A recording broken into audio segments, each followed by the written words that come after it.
How did you know you wanted to pursue your path? What drove you towards it? What was it about crystals that drew you in? And if you lost your entire crystal collection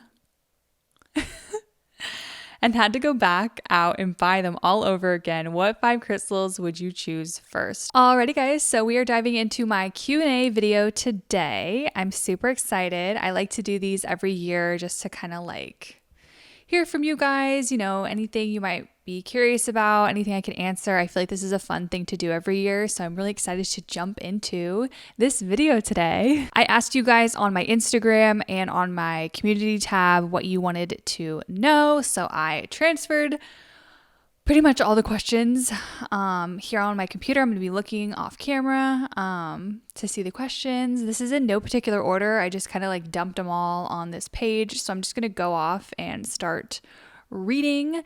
I also want to make sure that I don't like ramble. So I'm going to try to like set a timer to like answer these within 2 minutes because I can just talk and talk and talk. So I'm going to try to get through all of these. I got a lot of questions. So let's really dive into it.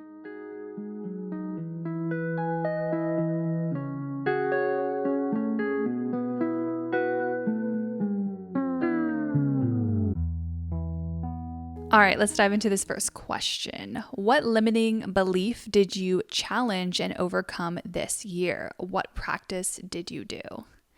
This is a really good question. I would say a limiting belief I had in 2023, I think it was kind of like my capabilities in kind of like balancing like my work life and my creative life. At the beginning of 2023, I got a new job, and that was like a major manifestation for me, was getting this job. And I wanted to make sure that I had this balance in my life that I could continue to, make content while having like a 9-to-5 job. And I guess like a limiting belief I had was like maybe doubting maybe I wouldn't be able to do it, or I just didn't want to like fail. I wanted to like be super successful in my job, and I feel like coming out of this year, like I feel so good with my career and where I'm at. I would say a practice that I did was probably like affirmations. Every morning when I wake up, I like say affirmations. I'll hold like Amazonite or a crystal that I'm working with, and I'll just say my affirmations, and it just like raises my vibration, and it just makes me very intentional and just taking it day by day. That's really what I do every morning. All right, let's jump to the next question. What has been the biggest lesson you learned this year about yourself and business? That's another really good question. Let me think. Biggest lesson you learned this year about yourself and your business? I guess it kind of parlays with like the challenge that I had. Like the lesson that I learned this year is that if you set your mind to something, like if you have a goal, like you're really focusing on something, and maybe it's something new in your life that you really want really bad, like just keep pursuing that. Like take it day by day, like I said, and know that you can be successful in the challenges that may arise, in your life. We all go through ups and downs. We all have obstacles. Just know that you can overcome them. I would say in the business lens, the biggest lesson I learned is kind of like not putting like pressure on like the timing of things. I think anyone that's like has a passion project or is starting a business or what have you, patience is really key, and also like enjoying the journey. I had plans to launch something last year that ended up not happening, which is probably will be happening in 2024. But like having that kind of realization, like, oh man, I don't think I'll be launching this year. I need to spend more time on this. And, taking in account that I was getting married and like all these things are going on in my life, it was a little bit too much to have that extra, business thing I wanted to do. So I told myself, hey, next year it's going to be better. You're going to be like thanking yourself if you kind of wait and pause and just keep working on it. So that was pretty much like my biggest lesson in the business lens. Next question's a fun one. What did you want to do when you grew up from like childhood? When I was little, I wanted to be an actress, and I was like obsessed with movies, and I wanted to be an actress when I was little, and I would tell my friends that. And then as I got older, it kind of changed to me wanting to like be behind the scenes, doing more like producing, directing. That's like what I wanted to do. And now I'm kind of like, I'm not an actress, but like I'm on camera and I also like produce my content. So it kind of like came to fruition what I wanted to do when I was little. Next question. How do you maintain creating content and which crystals help you with sustaining this energy? It's a really good question. Maintaining creating content. I feel like being a content creator and how you maintain the lifestyle of being a content creator is that you have to love it. You have to be willing to sacrifice parts of your life. That's probably another going to that earlier question. Like the biggest lesson in business is like the sacrifice element. A lot of your free time is devoted to creating content. You know what I mean? Especially if you have a 9-to-5. You have to love it. Crystals that really help me sustain this energy, I gotta say rhodonite. I have a rhodonite pyramid, and that is like next to my desk. Whenever I'm like writing or like thinking of content to produce, like I have that crystal next to me because it helps me like tap into my unique gifts and how I can like bring that to others and help others. That's like the whole energy of that stone. I would say that's a big crystal that helps me sustain that energy. And also I love citrine. Like citrine is one of my favorite crystals. And I feel like that energy is very much intermixed with kind of like my drive and willpower to keep creating content and be so grateful for, how far I've come and what's to be in the future. All right, next question. Do you ever receive free crystals from companies? Do you work with every crystal?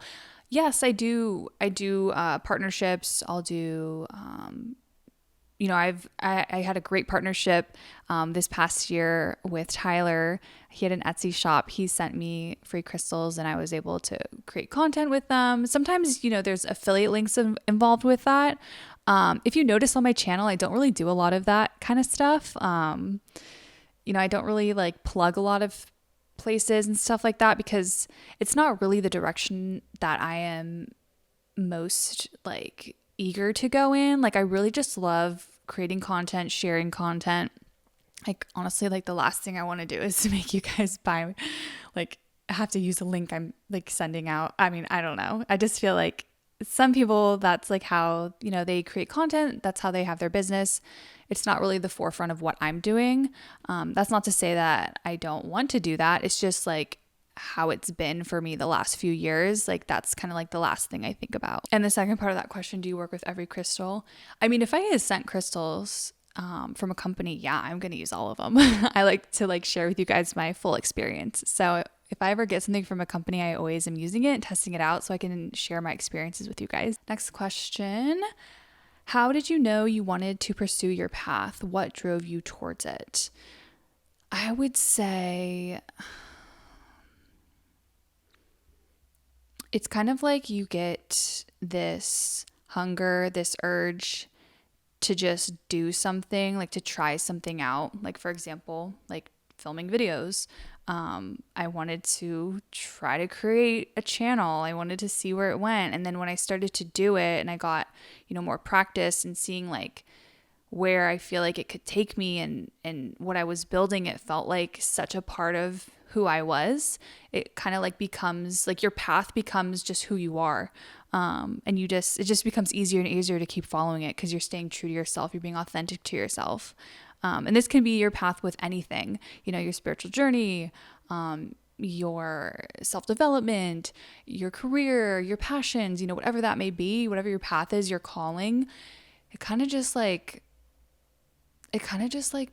comes into your life and it never leaves. And it can shift and change. It doesn't have to be the same thing, but that's kind of like how when you like are pursuing your path. What drove you towards it? I think just my curiosity with like spirituality and just like knowing it felt so true to me, and this need, this hunger to just share and talk to people about it and just be myself and just say, you know what, I'm just going to do this. Just do it. All right. Next question. How long do you work with crystal to connect with it? Do you switch around if they are new? Every crystal's different, I would say. Everybody has, different energetic field when they're like working with a crystal. Sometimes I'll work with a crystal for months. Sometimes I'll work with a crystal for weeks. Sometimes it could be just a day. It really depends on my vibe. Whatever my goal is, what I'm trying to do, what intentions I'm like setting out, I'll like work with that crystal frequency for that time being. Do you switch around if they are new? If I go like crystal shopping and I get new crystals, sometimes I'll wait to start working with them because it's like I'm kind of already in a vibe with maybe another crystal. So it just depends. It really just depends on your vibe and what you're doing. There's nothing wrong with like getting new crystals and then, halting your work. Maybe you are up leveling or transitioning to a different intention or something else, a new goal that you want to work with a newer stone. You can totally do that. It's not a lot of hard rules here. It's just kind of like going with your intuition and following the energy that you're feeling in that moment. Next question. Do you ever wear crystals without giving them intentions? Yeah, definitely. Sometimes I'll just put a crystal like bracelet on or necklace on because I think it's pretty. I'll just be like, oh, I like this. I don't always set an intention with my crystal jewelry pieces. I advise it, if you want to work with it, it's always a good idea to do that, but you don't have to do that. Next question. What was it about crystals that drew you in? I feel like I always kind of get like a question like this when I do these Q&As. I think it was kind of just like the beauty of them is what drew me in. And then after like getting firsthand experience, like incorporating them in my life, I noticed the changes and I noticed how honestly my life was just getting better and better. And I think what really drew me in was just like the idea of what they could do for me. And then when I started to like reap the benefits of it, I was like, oh my gosh, like I'm hooked, like I'm obsessed, like I love crystals. Next question. When you meditate, what do you see in your mind or think to yourself? Every meditation's different. I kind of like to start my meditations like with a blank slate. Like I'll either think of complete darkness, like I'll think of like black, and then it'll just like go off from there. Maybe like a cloud will appear or like a door, or I'm in space, or I see a mountain, or I'm in a forest. It's kind of like you start off with like a clean slate and then you just see where you go in your meditation. This is like a follow up to that, I would say. Are you planning to do more meditation videos soon? I find them so relaxing. Thank you. I love making these meditation videos here on my channel. I will definitely continue doing them. They're great. I feel like out of everything I wanted to like talk about and do, they're not like my main priority, but I love incorporating them on the channel. I will always keep making them.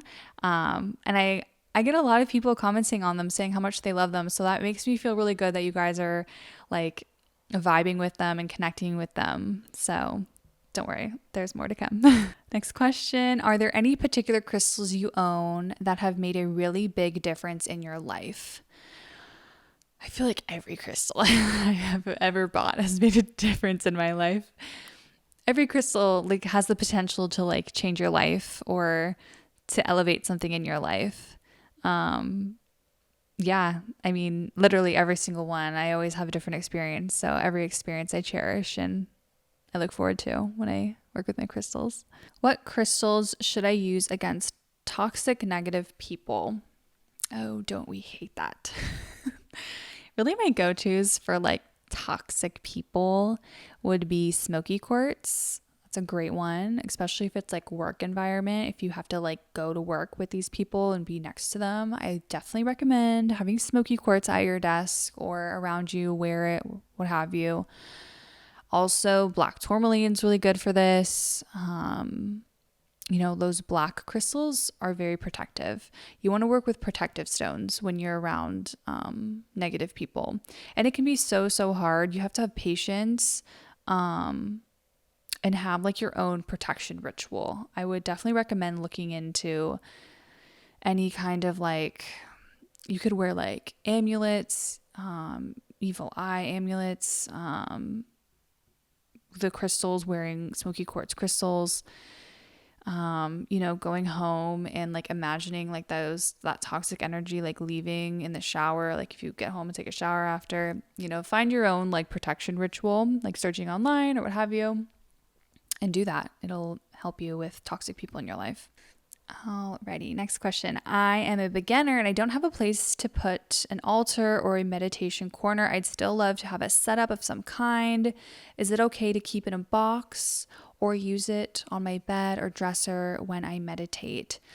I think definitely you can create your own like little meditation nook, or set it up when you are ready to meditate, like putting it on your bed and like having your crystals out. You don't have to have an altar, you don't have to have a shelf. It's just kind of like, if you can, a lot of people do, but you don't have to. You could literally just have your crystals like in a bedside drawer or something, and then when you're wanting to work with them, you take them out and you meditate with them, or you do a ritual with them. Whatever you want to do, that's totally fine. Maybe one day things will change. Sometimes you can kind of like get creative with how you store your crystals. Like, just like have fun with it. There isn't like you're not doing anything harmful by keeping them like tucked away. Like, if they're safe and they're good and you know where they are, like that's all that matters. Next question. What are the best crystals to enhance communication with our spirit guides and or guardian angels? Well, I have a whole video on this. I'll link it right here so you can check that out. I go over my favorite crystals to communicate with my angels and guides, so you'll love that. Next question. If you lost your entire crystal collection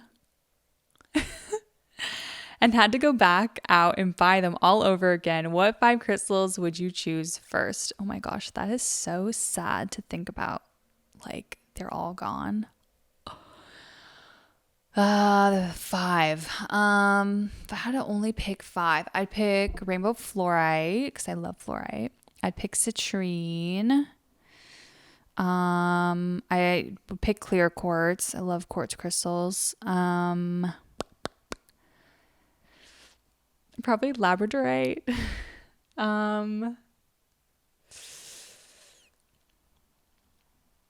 Maybe selenite. Those would be my 5.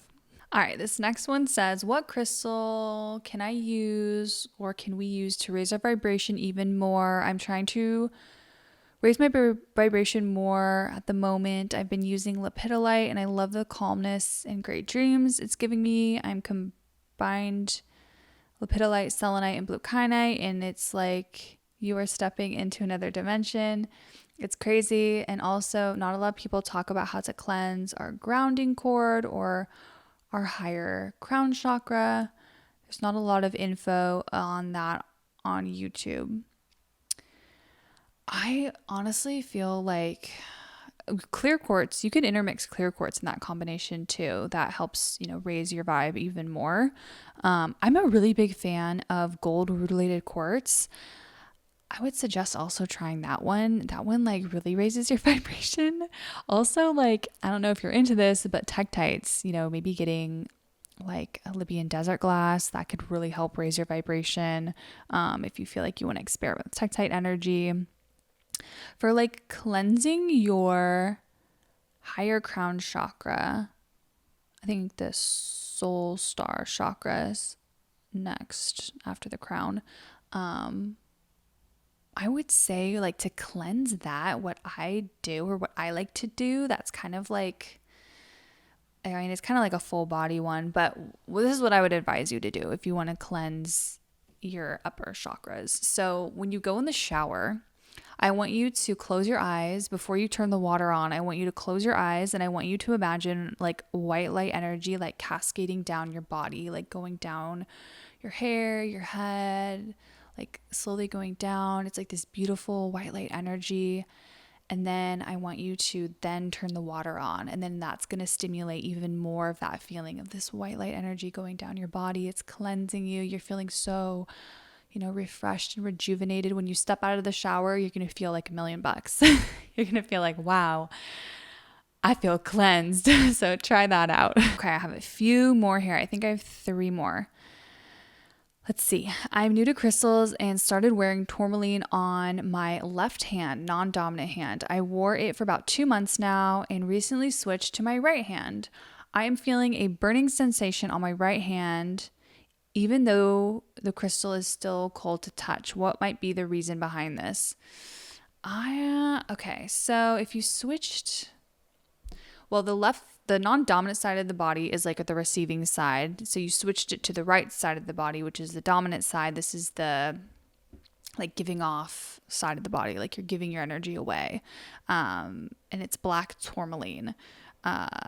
You might be like giving away too much of your energy. Like you might be depleting your energy and it's causing maybe some kind of irritation in your hand. Like so much energy is like going out maybe that it's like, you're just noticing it. I could see like you want to maybe balance out your energy. So you switched hands. If it is causing discomfort, I would say switch it back to the left hand.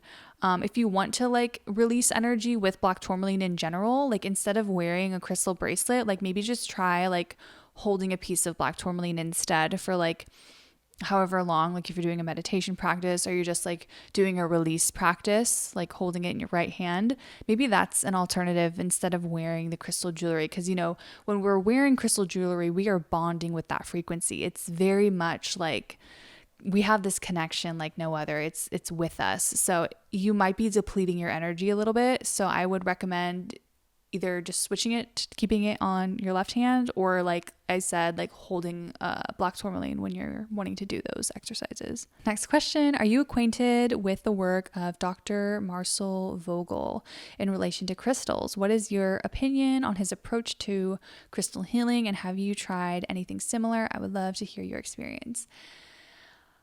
So Dr. Vogel is like the GOAT with like crystals and metaphysics.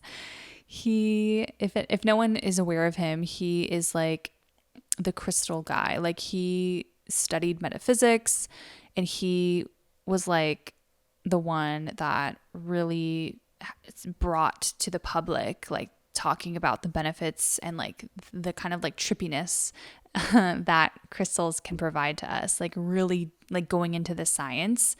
And I feel like a lot of people discredit his work. It just kind of comes with the territory, to be honest. But I think like I haven't really dived like so much into his teachings, but I have seen videos and read a little bit about him. And I think it's really cool, like what he was teaching and what his students experience, like being able to like move things with crystal energy. Like he was like so in it. Like I don't even know. Like maybe I shouldn't even speak on it. Like I don't know as much as I should know, but like it's just really trippy, cool stuff. Like he is just like the GOAT. Like everyone in like the crystal community, like I feel like in the metaphysics, like knows who he is. But I haven't really tried anything like similar to him. I've only just read about him, to be honest. Alrighty, and our last question is, I would love to know more experiences you've had with specific crystals and what benefits they brought. And also, have you ever incorporated gods or goddesses into your practice? So whenever I do a crystal meaning video, that's kind of like when I'm talking about that specific crystal's like benefits and also my experience with it. So I'll definitely like, I know I don't put like every video that I put out isn't a crystal meaning, but I do sprinkle it into my content. I think I could definitely, do more of those because I know you guys love to hear like my experiences with crystals. So I'll definitely try to make a point in 2024 to really like do more crystal meaning videos as I am experimenting with crystals. And there's so many crystals. Like I have so many experiences and so many stories with like every crystal I've worked with. So I should just definitely like talk about it more because I love sharing that stuff.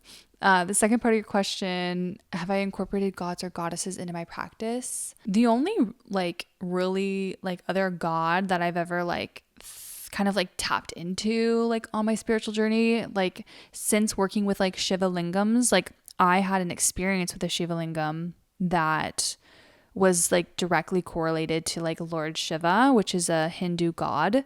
And I guess that's like the only one I could really speak on that I've had an experience with, like when I was like going through that, like having a Kundalini awakening and stuff like that.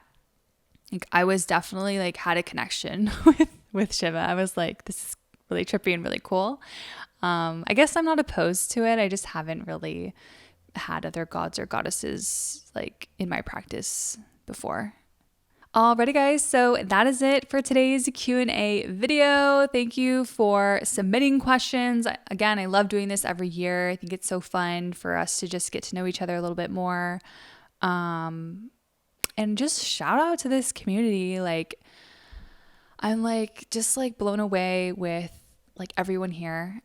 Thank you so much for subscribing and being part of this community. You guys fill my life with so much light. So thank you guys so much for being here. I'm wishing all of you guys a happy 2024. It's going to be an abundant year for us all. I'm super excited.